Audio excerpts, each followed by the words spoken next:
Hello students, welcome to दृष्टि tutorial private limited.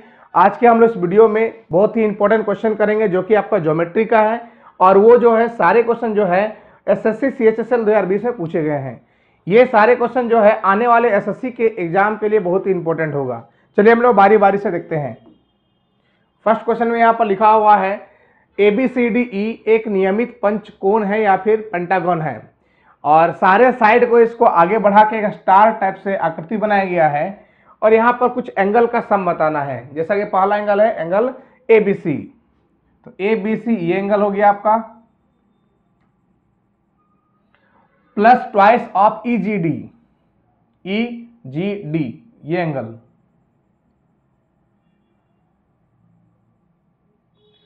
Plus thrice of BAJ ये angle.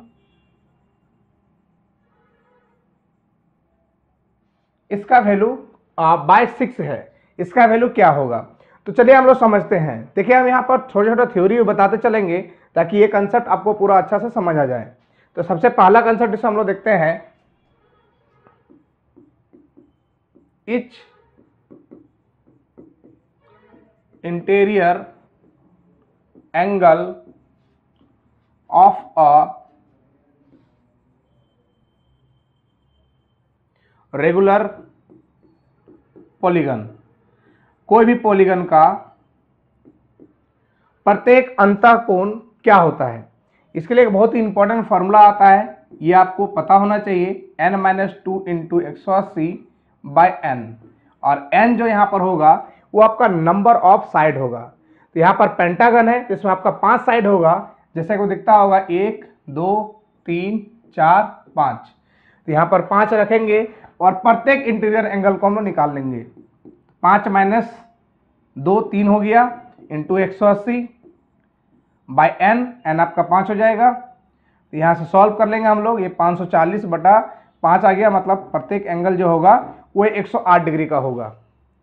अब आगे देखते हैं, यदि 108 होगा तो ये भी एंगल 108, ये भी एंगल 108, सारा एंगल जितना दिख रहा है ये भी 108, सारा ये दोनों भी 108 होगा।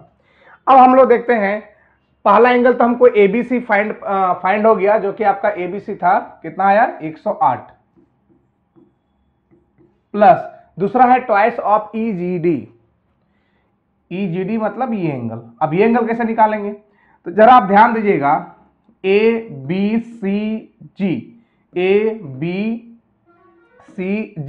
एक आपका क्वाड्रिलेटरल है और क्वाड्रिलेटरल में 3 एंगल आपको दिया हुआ है 108 108 108, यानी चौथा एंगल निकालने के लिए आप 360 में माइनस कर देंगे, क्योंकि क्वाड्रिलेटरल का चारों एंगल का सम कितना होता है 360 होता है। तो यहाँ पर देखिए कितना आ गया 324, यानी कि ये जो एंगल होगा 360 माइनस 324 होगा, माइनस कर लेंगे तो हो जाएगा 6 30, यानी कि हो जाएगा 36। तो दूसरा एंगल पता लग गया 36, ये हो जाएगा प्लस ट्वाइस ऑफ 36, प्लस आगे देखते हैं, आगे हमको निकालना है ये एंगल BAJ। अब ये पूरा स्ट्रेट लाइन है, कितना होगा, ये एंगल पूरा 180 होगा, 180 में से आपका 108 आ गया तो बच्चा कितना 72, यानी कि ये जो एंगल होगा 72 होगा। ये हो गया 72, लेकिन यहां पर लिखा है थ्राइस ऑफ 72 और डिवाइड बाय कितना लिखा हुआ था 6। तो सारा एंगल हम लोग फाइंड कर चुके हैं। अब हम लोग यहां से निकालेंगे इसका वैल्यू क्या होगा। देखिए 6 से आपका ये कट जाएगा 18 बार में, 6 से ये कटेगा 6 बार में, और 6 से कटेगा ये आपका 12 बार में। तो ऐसे करने से क्या सॉल्व होगा, ये आपका हो जाएगा 18 प्लस ये आपका हो गया 12 प्लस ये आपका हो गया 36, जोड़ लेंगे हम लोग, ये हो गया 30 प्लस 36, यानी कि 66 डिग्री आपका हो जाएगा आंसर।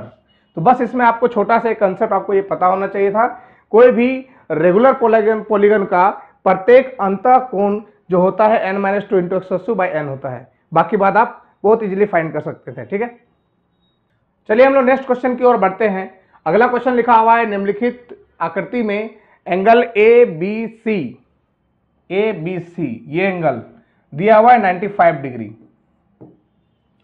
आगे FED ये एंगल दिया हुआ है 115 डिग्री।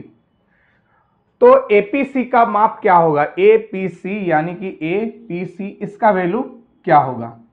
बहुत ही अच्छा क्वेश्चन है, सभी लोग समझिएगा इस क्वेश्चन को। यहाँ पर यदि आप नॉर्मली बनाने की कोशिश करें तो आपका दिमाग इसमें घूम सकता है। आप नॉर्मली नहीं बनाएंगे, यहाँ पर कुछ कंस्ट्रक्शन करना होगा। दो तरीका से कर सकते हैं आप, या तो AF को मिला लीजिए या फिर आप CD को मिला लीजिए। हम यहाँ पर AF को मिला रहे हैं।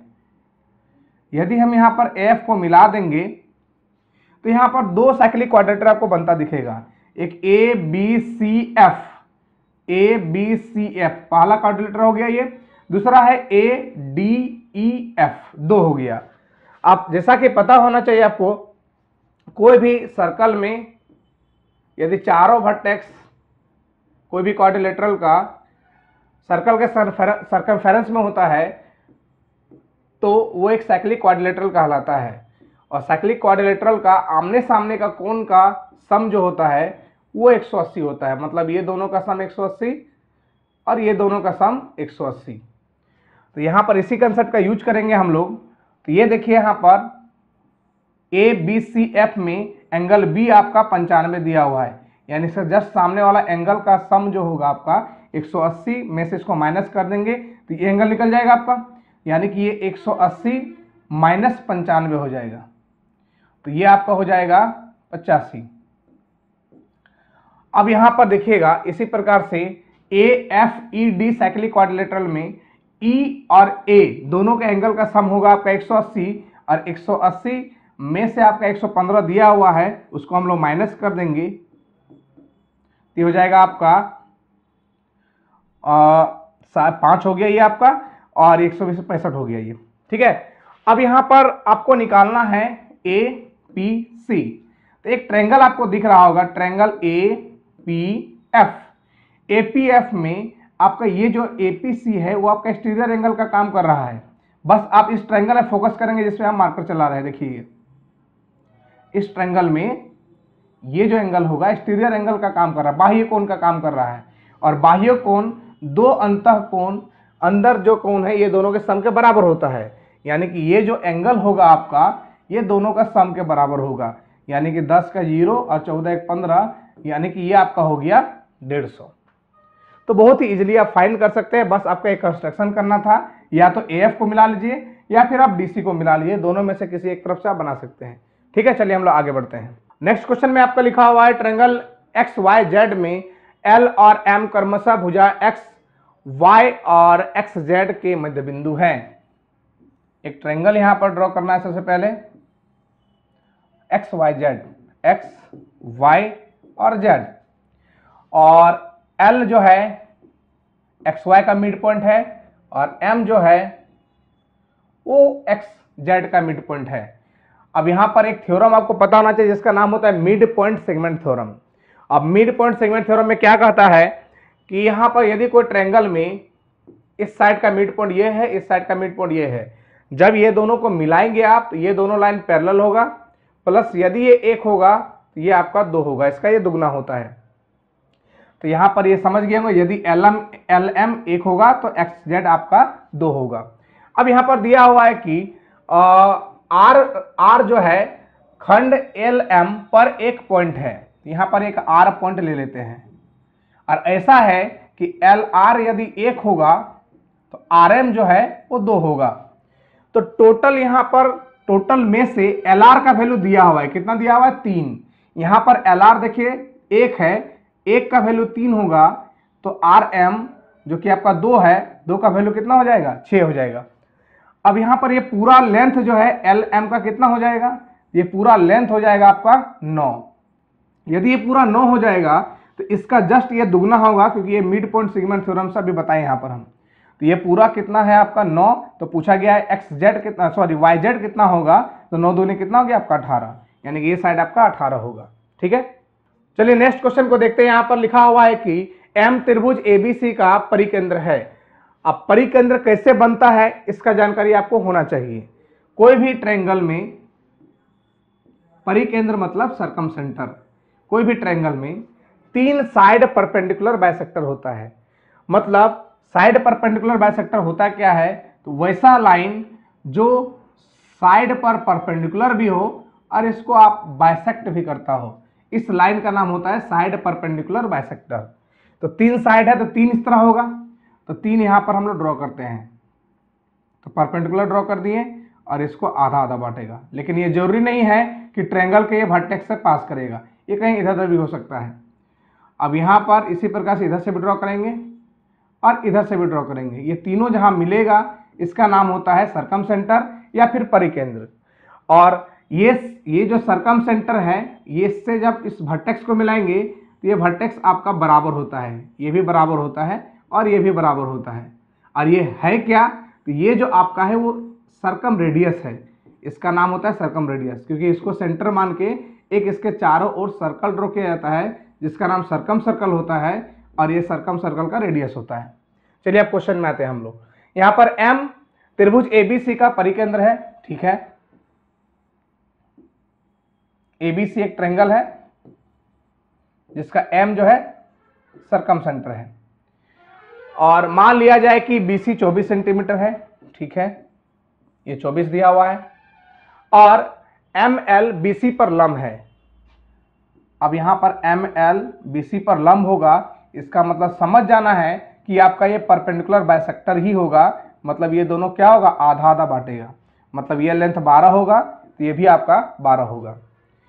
आगे लिखा हुआ इसका जो है परित्रिज्या भी दिया हुआ है 15 सेंटीमीटर। अब परित्रिज्या कौन सा होगा, इसको जो मिलाएंगे वर्टेक्स से पॉइंट को, यही आपका होगा परित्रिज्या। तो अब पूछा गया ML की लंबाई क्या होगा। देखिए यहाँ पर एक राइट एंगल ट्रायंगल बनता हुआ दिख रहा है MBL, इसमें से ये आपका हो गया 12, ये हो गया 15, तो एक ट्रिपलेट पता होना चाहिए 9 12 15। 9 12 15 में से देखिए ये आ गया, बचा ये 9, जो कि आपका आंसर होगा 9। बहुत आसान क्वेश्चन। चलिए नेक्स्ट क्वेश्चन को देखते हैं। क्वेश्चन में लिखा हुआ है कि दी गई आकृति में BC एक जीवा है तथा CD एक स्पर्श रेखा है जो C से जाती है, ठीक है। और लिखा हुआ है AOC इक्वल टू 118 डिग्री, ये एंगल जो होगा वो 118 दिया हुआ है। तो बताना है ACD का वैल्यू क्या होगा। तो इसके लिए आपको एक थ्योरी पता होना चाहिए जिसका नाम होता है एंगल बाइसेक्टर थ्योरम।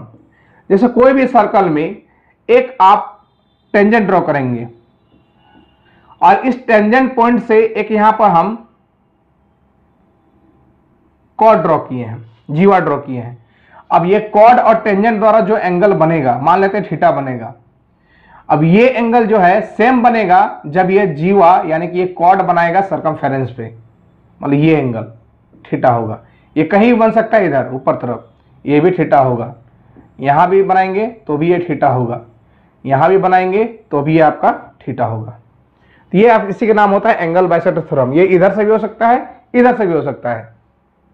तो यहां पर जैसा कि देखते हैं, ये जो आपका है DC एक टेंजेंट है और टेंजेंट है, और इस टेंजेंट पॉइंट से देखिएगा कि A और C एक आपका कॉर्ड है। यदि ये अल्फा होगा तो सेम यहां पर कितना डिग्री बनाएगा, ये भी अल्फा बनाएगा।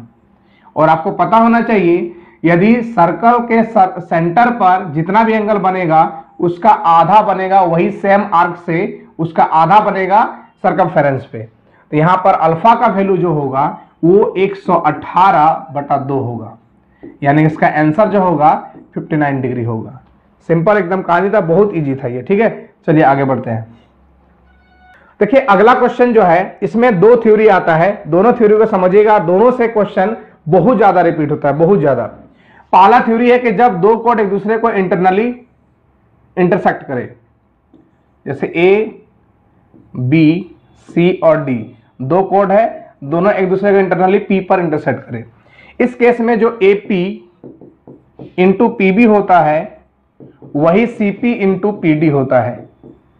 इसी तरह से जब दो कॉर्ड एक दूसरे को एक्सटर्नली इंटरसेक्ट करे, जैसे यहां पर AB एक कॉर्ड है और CD एक कॉर्ड है जो कि P पर कट करता है, इस केस में सेम यही रिजल्ट होता है, AP इंटू PB बराबर BD इंटू PC। तो ये दोनों ही रिजल्ट आपको याद रखना है, एग्जाम में ये बहुत ज्यादा रिपीट होता है, जैसा कि क्वेश्चन आपको दिख रहा होगा। अब देखिएगा यहां पर कि यहां एक दो कॉर्ड आपका है जिसमें से दोनों L पर इंटरसेक्ट कर रहा है और इसका लंबाई 9 दिया हुआ है, इसका लंबाई 4 दिया है। ये दोनों का प्रोडक्ट कितना हो जाएगा, यहां पर लिखते हैं PL इंटू LQ बराबर होगा RL इंटू एल एस। अब यहां पीएल दिया हुआ है 9 और ये एल क्यू 4, आर एल आपका एक्स मान लीजिए, कुछ नहीं तो एक्स मान लीजिए, और ये आपका दिया हुआ है 6। हमको पूछा गया किसका लंबाई, आर एल का ही लंबाई पूछा गया है। देखिए ये 36 है, ये भी 36 होगा, इसका मतलब ये वैल्यू कितना होगा 6, तो इसका राइट आंसर हो जाएगा 6। आप इसको काट के भी सॉल्व कर सकते हैं या फिर नॉर्मली आप देख सकते हैं। ठीक है, चलिए आगे बढ़ते हैं हम लोग। चलिए नेक्स्ट क्वेश्चन को देखते हैं। सभी लोग ध्यान दीजिएगा। एक समकोण बनाने वाली दो भुजाओं की लंबाई 21 सेंटीमीटर और 20 सेंटीमीटर है। यानी कि यहां पर एक ट्रायंगल है जो समकोण बना रही है, मतलब जो राइट एंगल ट्रायंगल बना रहा है और जो 90 बना रहा है, वो लंबाई दिया हुआ है एक तो 21 और एक 20। आगे लिखा हुआ इस त्रिभुज के परिगत वृत्त की त्रिज्या क्या होगा, मतलब इसके चारों ओर एक सर्कल ड्रॉ किया गया है और इस सर्कल का रेडियस क्या होगा हम लोग को बताना है। तो जब भी इस तरह कंडीशन आता है आपको पता होना चाहिए जो इस सर्कल का डायमीटर बनेगा वो हमेशा यहां पर ट्रायंगल के हाइपोटेनस के बराबर होगा। तो आपको एक ट्रिपलेट पता होना चाहिए जिसका नाम होता है 20, 21, 29। 20, 21 और 29। तो ये आपका 20 से 21 है, मतलब इसका जो हाइपोटेनस होगा वो 29 होगा, और जो हाइपोटेनस होगा उसी इस सर्कल का इसके लिए क्या हो जाएगा, डायमीटर का काम करेगा। इसका मतलब इसका जो रेडियस होगा वो 29/2 हो जाएगा, यानी कि आपका 14.5 इसका हो जाएगा राइट आंसर। तो बहुत ही सिंपल, इसको आपको याद रखना है।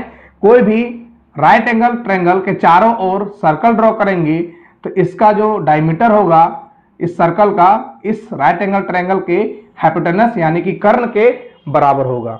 ठीक है, चलिए आगे बढ़ते हैं। नेक्स्ट क्वेश्चन लिखा हुआ दो सकेंद्रीय वृत्त, दो कंसेंट्रिक सर्कल जिसकी त्रिज्याएं 13 और 5 सेंटीमीटर है। बड़े वाले वृत्त की जीवा की लंबाई ज्ञात करें जो छोटे वाले के लिए एक टेंजेंट है। दो यहां पर कोसेंट्रिक सर्कल है। अब यहां पर एक ऐसा कॉर्ड है बड़ा वाला का जो छोटा वाला के लिए टेंजेंट का काम करेगा, और ये दोनों के लिए सेंटर कॉमन है।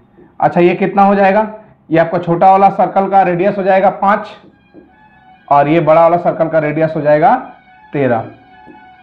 और जब भी टेंजेंट को मिलाते हैं, जब भी टेंजेंट और ये सर्कल के सेंटर को मिलाते हैं या टेंजेंट पॉइंट दोनों को, ये हमेशा क्या बनता है, 90 डिग्री बनता है। और एक प्रॉपर्टी पता होना चाहिए, जब भी कोई सर्कल में एक कॉर्ड है और सेंटर से यहां पर परपेंडिकुलर डालते हैं तो इसको आधा आधा बांटता है, मतलब ये लंबाई और ये लंबाई क्या होगा, बराबर होगा। तो ये आपका 5 है, ये 13 है, यानी कि होगा 12 होगा, 12, 12, 24 इसका लंबाई होगा, जो कि आपका ऑप्शन नंबर ए में दिया हुआ है।